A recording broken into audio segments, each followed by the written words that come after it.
एक सवाल पूछना था, अगर बुर्का पहनने से आधार नहीं बनता तो आधार बनता कैसे है?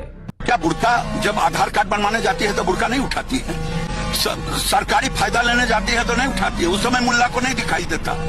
ये सेकुलर कंट्री है। मैं बताता हूँ। आधार बनाते टाइम बुर्का उतारना होता है, लेकिन किसी प्राइवेट रूम में या फीमेल ऑफिसर के सामने।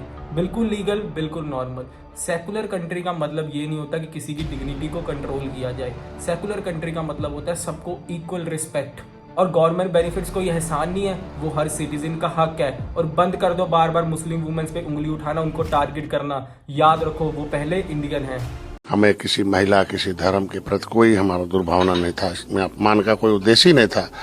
अगर उसे किसी को ठेस है, लगता है उन्हें हमने कुछ, तो मैं वो शब्द को वापस लेता हूँ। एक बात क्लियर करनी है, प्रॉब्लम इंटेंशन का नहीं, प्रॉब्लम इम्पैक्ट का होता है। आप कहते हो कोई इल विल नहीं था, अगर इल विल नहीं था तो सवाल हर बार मुस्लिम वुमेन्स के कपड़ों पर ही क्यों आता है? अगर आपका इंटेंशन गलत नहीं था तो बुरखे को गवर्नमेंट बेनिफिट्स के साथ क्यों जोड़ा गया?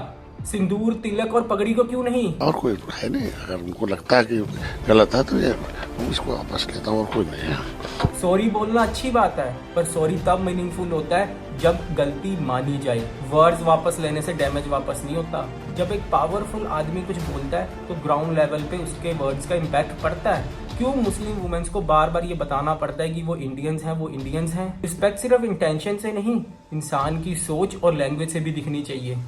राम राम। मुस्लिम से सवाल सिर्फ भारत देश में नहीं, फॉरेन देशों में भी पूछे जा रहे हैं। यूएस से, जो कि एक डेवलप्ड कंट्री है, वहां भी मुस्लिम्स को टारगेट किया जा रहा है। उनसे सवाल पूछे जा रहे हैं उनकी पहचान को लेके। अभी हाल ही में आई रिपोर्ट्स के मुताबिक मुस्लिम वुमेन्स को उनके कॉलेज, ऑफिस और स्कूल्स के बाहर रोका जा रहा है और एक्स्ट्रा क्वेश्चनिंग की जा रही है जिन्होंने हिजाब पहना है। कहीं बुरके पे सवाल, कहीं मस्जिद पे नमाज पढ़ने पे कमेंट्स, और यहाँ तक कि मुस्लिम ऑर्गेनाइजेशंस को टेररिस्ट लेबल कर दिया गया। ये बातें सिर्फ सोशल मीडिया पे नहीं, इंटरनेशनल न्यूज में भी दिखाई गई और यहाँ तक कि ह्यूमन राइट रिपोर्ट्स ने भी इसको कवर किया। लोग कहते हैं कि इंटेंशन बुरा नहीं है। अगर इंटेंशन बुरा नहीं है तो हर बार टारगेट मुस्लिम से क्यों होते हैं? ये कोई कोइंसिडेंस तो नहीं हो सकता। दोस्तों, मेरा ये मैसेज इस शहर के मुस्लिम्स के लिए नहीं, छोटे कस्बों, गाँव और रूरल एरिया के मुस्लिम्स के लिए भी है। आप जहां भी हो, इंडिया हो या अमेरिका, आपका हक और डिग्निटी सेम है।